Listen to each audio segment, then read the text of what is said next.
Inter college खासिलपुर में 11th में admission लिए हुए मुझे 1 हफ्ते हो चुके थे। एक दिन मैं स्कूल जल्दी पहुंच गया था, तो यूं ही बालकनी से टेक लगाए इधर उधर देख रहा था। कॉलेज के सामने नंबर 5 बस आके रुकी। मैं बस से उतरते छोटे बच्चों को देखने लगा। उस बस में मेरी क्लास के भी कुछ लड़के आते थे। बच्चे उतर चुके थे, पर मैं बस के गेट पे ही टकटकी लगाए हुए था। फिर जो हुआ उसे बयान नहीं किया जा सकता। एक खूबसूरत लड़की, पता नहीं कौन, स्कूल की ड्रेस पहने उतरी। मैं थोड़ा सावधान हो गया और उसे देखने के लिए बालकनी के कोने पर गया। गेट से बस काफ़ी दूर रुकती थी। वो गेट की तरफ आ रही थी। बदलियां छाई थी, ठंडी हवाएं चल रही थी। पहली नज़र में ही उसे देखने के बाद दिमाग फिल्मी कल्पनाएं करने लगा, जैसे नायिका आती है और उसका हर कदम हवाओं के झरोखे लाती है और नायक आंखें बंद किए उसे महसूस करता है। लगभग ऐसी ही स्थिति थी मेरी। वो स्कूल में प्रवेश कर चुकी थी। मैं जल्दी से नीचे भागा ये देखने के लिए कि आखिर वो किस क्लास में जाती है। मेरे नीचे पहुंचते ही वो ऑफिस में प्रवेश कर गई। प्रार्थना की घंटी बजी। आज दिमाग कहीं और ही था। दोस्तों ने कहा था कि जो लड़की दूर से अच्छी दिखती है वो होती नहीं। मैंने सोचा प्रार्थना के बाद उसे नज़दीक से देखूंगा, लेकिन अभी निश्चित नहीं था कि वो किस क्लास में पढ़ती थी। प्रार्थना खत्म होने के बाद हम क्लास में गए। चूंकि क्लास में 3 पंक्तियों के बेंच लगे थे और मैं लास्ट बेंच स्टूडेंट था, क्लास में लड़कियों की लाइन आनी शुरू हुई और फिर मैं जैसे खुशी से पागल हो गया। आंखें फैल गईं जब मैंने उसे लाइन में देखा। लंबे खुले बाल, चप्पल, आंखें, गेरुआ रंग, वाकई बहुत खूबसूरत लग रही थी वो बैठी। जिस हिसाब से हम दोनों बैठे थे, हम में ही सबसे ज़्यादा दूरी थी। वो पहली लाइन की पहली बेंच में, मैं तीसरी की आखिरी बेंच पे। मैं उठा और उसे नज़दीक से देखने के लिए बोतल लिए आगे गया। वो सिर झुकाए बैग में हाथ डाले कुछ निकाल रही थी। वो वाकई बहुत ही खूबसूरत थी। उसे एक नज़र देखकर बोतल भरने नीचे चला गया। मुझे ऐसा महसूस हो रहा था कि मानो मुझे सपनों की रानी मिल गई हो। पानी भर के क्लासरूम में आया तो क्लास टीचर आ चुके थे। उसका नाम पता चलने वाला था, फिर भी मैं नाम गेस किए जा रहा था। पूजा नहीं, रानी हो सकता है। इन्हीं कल्पनाओं में खोया था तब तक अटेंडेंस चालू हो गई। सुमन, हाँ यही नाम था उसका। कितनी मीठी आवाज़ थी उसकी। सुमन, छू मन को, ऐसा ही कुछ। आज दिमाग पता नहीं क्यों बचकानी हरकतें कर रहा था। दिमाग में बोले जा रहा था कि तुम मेरी हो सुमन। धीरे धीरे दिन बीतते गए। अब तक उसका नेचर जान चुका था, बिल्कुल शालीन, रंगीन दुनिया से बिल्कुल हटके, सकारात्मक विचारों वाली, और ना ही मोबाइल का शौक ना ही इंटरनेट का। मेरा दिमाग खोया खोया सा रहने लगा था। हालांकि मैं थोड़ा शायर मिजाज था, पर उसकी हरकत पर कभी कभी शायरी बोल दिया करता था और दोस्त वाह वाह रपेट देते थे। कुमार शानू और मोहम्मद रफ़ी के गाने सुनने और गुनगुनाने की जैसे आदत सी हो गई थी, लेकिन अभी तक उसे अपने दिल की बात नहीं कह पाया था। 11th की वार्षिक परीक्षा खत्म हो गई। 4 सेक्शन के 800 बच्चों में से टॉप 20 में मेरे सेक्शन के मुझे लेकर कुल 2 लड़के थे, जिनमें मेरा 13वां और उसका 18वां स्थान था। मेरा स्टेटस बढ़ चुका था और क्लासरूम में सभी लोग थोड़ी इज्जत से देखते थे। टीचर ने हम दोनों के लिए ताली बजवाई। मेरी नज़रें बस उसी को निहार रही थी। सब लोग मेरी ओर देखकर ताली बजा रहे थे। इसी बीच सुमन से मेरी नज़रें लड़ जाती हैं और फिर दिल जोर से धड़कने लगता है। अब शायद वो भी मुझे कुछ नोटिस करने लगी थी। मैं उसे प्रपोज करना चाहता था। मैंने ये बात अपने एक छिछोरे दोस्त से कहा। उसने कहा चल चलते हैं। इंटरवल हो चुका था। पूरी क्लासरूम अकेली ही बैठी थी। मौका अच्छा था, लेकिन तभी उस दोस्त ने एक लड़की से कुछ कहा, शायद कोई कमेंटबाजी। वो लड़की खड़ी खोटी सुनाकर आगे बढ़ गई। मैंने दोस्त से पूछा, तेरी जीएफ थी वो? उसका जवाब था नहीं। ये सब करते हुए सुमन ने हमें देख लिया। मुझे बहुत शर्मिंदगी महसूस हुई। गेहूं के साथ घुन भी पिस चुका था। वो हमें देखकर गर्दन नीचे करके हिलाए जा रही थी। शायद वो मेरा आकलन कर रही थी। मैं खुद की नज़रों से गिर चुका था।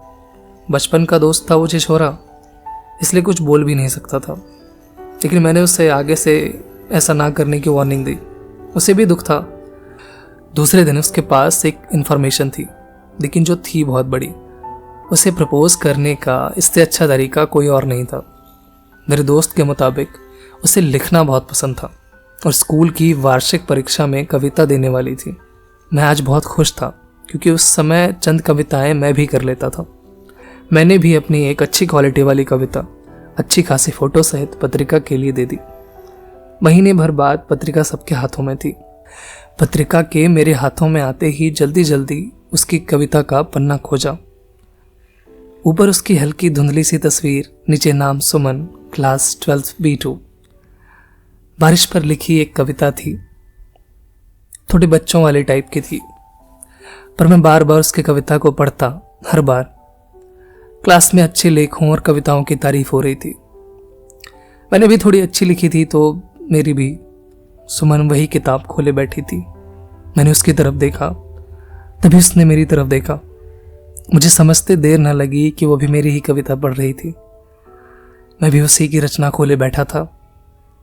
वो कुछ सेकंड तक मुझे देखती रही और मैं उसे। वो मुस्कुराई, मैं भी मुस्कुराया।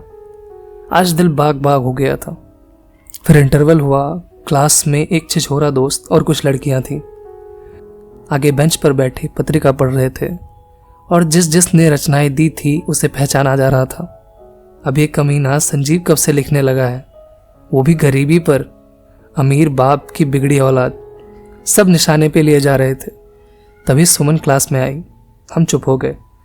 बेंच पे बैठते ही, अच्छा लिखते हो पंकज, बहुत अच्छा। मैंने उसे थैंक्स बोला। मेरे दिल के तार बजने लगे। तभी एक लड़की ने बोला, यार ये पंकज भी बहुत अच्छी शायरी करता है। सुमन ने कहा, ऐसा क्या? अरे पता नहीं तुमको, तुम्हारे ऊपर सबसे ज्यादा करता है। ये सुन के सुमन चुप हो गई। मेरा मुंह शर्म से लाल हो गया। शायद सुमन को कुछ समझ में आने लगा था, वो भी चुप थी। मैंने परिस्थिति को संभालते हुए कहा, अरे सुमन, वो बहुत फर्जी बोलती है, उसकी बातों पर ध्यान मत देना। वैसे तुम्हारी कविता भी लाजवाब थी। उसने मुझे धन्यवाद देते हुए कहा कि तुम्हारी ज़्यादा अच्छी थी। मैंने कहा, अच्छा सही में? मुझे तो नहीं लगता। उसने भी मेरी बात दोहरा दी, अच्छा मुझे भी नहीं लगता। हम दोनों कुछ देर तक चुप रहे और एक साथ खिलखिला के हंसने लगे। मेरी हंसी तो वैसे ही सियार जैसी थी, लेकिन उसकी हंसी तो एक सुरीली और दिल में घंटी बजाने वाली थी। बिन बादल बरसात और बिना घटा मोर नाचने लगे। हम यूं ही लगभग 10 मिनट तक बात करते रहे। जब स्कूल की छुट्टी हुई तो बस के पास साइकिल निकाल कर खड़ा था, बस उसे देखने के लिए। वो आई, बस में बैठी और चली गई। आज मेरा दिल उछल उछल के धड़क रहा था। तेज धूप भी बर्फीली ठंड का एहसास दिला रही थी। आज पता नहीं कौन सी आंतरिक शक्ति साइकिल चला रही थी। क्या चढ़ाव, क्या ढलान, कुछ सूझ नहीं रहा था। कुमार शानू के वो गीत, पहला ये पहला प्यार तेरा मेरा सोनी, को मेरी अंतरात्मा बिल्कुल स्पष्ट सुन रही थी। उसी का चेहरा आंखों में समाया हुआ था। रास्ते में कौन आ रहा था, कौन जा रहा था, कोई सुध नहीं थी। घर पहुंचा तो हाथ मुंह धो के खाना खाया। लव सॉन्ग्स की एक लंबी चौड़ी प्लेलिस्ट बना करके सुनता रहा। उससे स्कूल में अब रोज बात होती थी। उसे कभी कभी अपनी कविताएं सुनाता तो कभी वो। बोर्ड एग्जाम को 1 महीने बाकी रह गए थे। स्कूल बंद होने वाला था। शायद अब हमारी मुलाकात 2 महीने बाद होने वाली थी। घर जाते वक्त हम दोनों मिले। मैंने उससे एग्जाम के लिए बेस्ट ऑफ लक कहा और उसने भी मुझे कहा। यह भी कि दिमाग सिर्फ पढ़ाई पर लगाना, कुछ दिन कविता शायरी बंद कर दो। वो मुस्कुराई, बाय बोला और बस में बैठ गई। मैं बगल में खड़ा था और वो खिड़की से मुझे देख रही थी। शायद उसे एहसास हो चुका था कि मैं उससे प्यार करता हूँ। आज मैं बहुत उदास था और शायद वो भी। वो चली गई, मेरी आंखों में आंसू थे। फिर मैं ये सोचकर खुश हो गया कि एग्ज़ाम खत्म होने के बाद सबको एक दिन स्कूल आना था। उस दिन हमें अच्छे रिजल्ट की शुभकामनाएं और भविष्य के लिए हिदायत देने के लिए बुलाया गया था। किताबों और उनकी यादों की कश्मकश के बीच एग्ज़ाम खत्म हुआ। सभी पेपर बहुत अच्छे थे। मैं भी बहुत खुश था। हफ्ते भर बाद स्कूल जाना था। बहुत बेचैन था, नींद गायब थी, भूख भी कम लगती थी। दिमाग कल्पनाओं के समंदर में गोते खा रहा था। सुमन आएगी उस दिन। क्या वो साड़ी में होगी या किसी और लिबास में? आखिर वो दिन आ ही गया। रात को जैसे तैसे 2 बजे सोया था और सुबह 4 बजे ही उठ गया। 7 बजे का टाइम था। सुबह जल्दी से नहा धोकर हल्का फुल्का नाश्ता किया। आज जीन्स और चेक शर्ट में स्कूल जाने वाला था मैं। कायदे से डीओ लगा के आज अपनी बाइक सीडी डीलक्स उठाई थी और 6 बजे ही घर से निकल गया। चूंकि आज सारे दोस्त विदा होने वाले थे तो वैसे भी मन भावुक था। 10 मिनट में स्कूल पहुंच गया। छिछोरा वहीं खड़ा था। बाइक से उतरकर उसे गले मिला। एग्जाम का हालचाल लिया। उसके पेट में खोदते हुए कहा, क्या बात है, आज सच धज के आया है? मैंने उसे ठोक दिया और पूछा, बहुत दोस्तों से मुलाकात हुई, बस के आने का टाइम हो रहा था। दिल की धड़कनें बढ़ रही थी। कभी कभी ये सोचकर घबरा जाता था कि वो आएगी भी या नहीं। तभी सर जोड़कर खुद से कहता था कि नहीं, ऐसा नहीं होगा, वो ज़रूर आएगी। मैं बालकनी में चला गया, उसे उसी पुराने अंदाज में देखने जैसा उसे पहली बार देखा था। अब इसी कन्फ्यूज़न में था कि वो क्या पहन के आएगी। बाकी लड़कियां खूब सज धज के आई थीं। तब तक कुछ दूर बस दिखी। हाँ, वो 5 नंबर बस थी। मेरी खुशी का ठिकाना ना रहा। बस रुकी, सारे 12th के स्टूडेंट थे। मैं लगातार देखे जा रहा था कि वो कब निकलती है। वो निकली। वही स्कूल की ड्रेस पहने हुए, आंखों में वही चमक, वही दमकता चेहरा, वही शालीनता। भला उसे और किस साहस की जरूरत थी? ऐसा लग रहा था कि मानो 2 साल पहले की घटना रिपीट हो रही हो। वही हवा के झरोखों को आंखें बंद करके महसूस कर रहा था। उसकी नजरें ऊपर उठी। उसने मुझे देखा। मैंने ऊपर से ही बोला, हाय सुमन, कैसी हो? उसने कहा, पहले नीचे तो आओ पंकी। वो बहुत खुश दिख रही थी। मैं दौड़ा नीचे गया, बिल्कुल उसके सामने आ गया। जी की बाहों में भर के गले लगा लूं। दिल जोरों से धड़क रहा था। उसने पूछा, एग्ज़ाम कैसा गया? मैंने कहा, एकदम ख़राब। उसने कंधे पर ठोकते हुए कहा, चल झूठा, तुम्हारा और ख़राब। सुमन ने कहा, बड़े स्मार्ट लग रहे हो। मैंने भी कह दिया, तुम भी बहुत खूबसूरत लग रही हो, हमेशा की तरह। और हम एक साथ हंस पड़े। स्कूल का कार्यक्रम खत्म होने के बाद बोला गया कि 1 घंटे के बाद स्कूल की छुट्टी कर दी जाएगी। जिनसे मिलना हो मिल लो। आज शायद आखिरी दिन था, फिर पता नहीं कब मुलाकात होगी। यही सोचते हुए हम दोनों आमने सामने बैठे थे। आज निश्चय करके आया था कि उसे अपने दिल की बात बता दूंगा, लेकिन समय बीत रहा था। मैं कुछ बोल नहीं पा रहा था। उसकी भी हालत मेरी जैसी थी। शायद वो भी मुझसे कुछ कहना चाहती थी, शायद वही जो मैं उससे। स्कूल में बीते पुराने वक्त को याद किया जा रहा था। आंखों से आंखें मिली हुई थी। हमें एक दूसरे के दिल की बातें पता थी, बस जुबानी तौर पर कहना था, जो बहुत ही कठिन प्रतीत हो रहा था। बात करते करते हमारी आंखें बढ़ाई थी। तभी अनाउंस किया गया कि जिसे बस से जाना है जल्दी से बस में बैठ जाए। ये सुनते ही लगा कि मेरा दिल बाहर निकल जाएगा। पाँव कांप रहे थे। ऐसा लग रहा था कि दिल की बात दिल में ही रह जाएगी।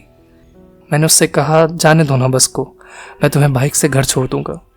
उसने कहा, मुझे कोई दिक्कत नहीं, कोई और देखेगा तो क्या सोचेगा। पता नहीं क्यों उसकी बात काट नहीं पाया। बस में बैठने के लिए एक बार फिर अनाउंस किया गया। अब मुझे चलना होगा, ये कहते हुए वो उठ गई। उसकी आंखें नम थी। मैं मन ही मन रो रहा था और सोच रहा था कि काश कभी अपने हाथों से उसके आंसू पोंछ दूं और बाहों में भर लूं। वो जाने लगी। मैं जैसे हरासमेंट का शिकार हो गया था। धड़कनें रुक सी गई थी। वो स्कूल के गेट तक पहुंच चुकी थी। मुझसे अब रहा नहीं जा रहा था। मैंने आवाज लगाई, सुमन रुको थोड़ा। यह सुनते ही सुमन ने अपने पांव खींच लिए। मैं जल्दी में लड़खड़ाते हुए उसके पास गया। अब निश्चय कर लिया था कि इस बार बोल के रहूंगा। वो गेट के पास खड़ी थी तब मैं उसके पास पहुंचा। करीब, बिल्कुल करीब। पूरा शरीर कांप रहा था। मैंने एक झटके में बोल दिया, मैं तुमसे बहुत प्यार करता हूं। मेरी नजरें झुकी हुई थी। उसके जवाब का इंतजार था। आखिरकार उसका जवाब आया, मैं भी।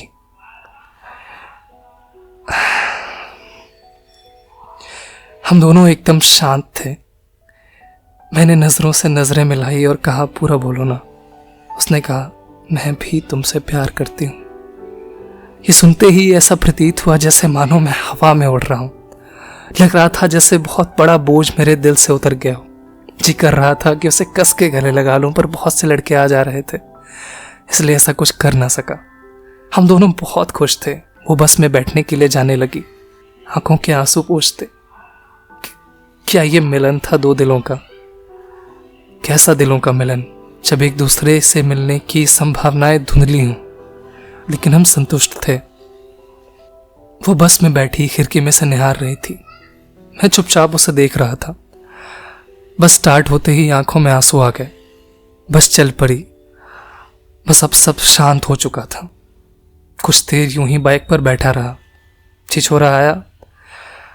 मैंने उसे बिना कुछ कहे सुने उसे गले से लगा लिया। वो समझ गया कि कहानी बन गई लौंडे की।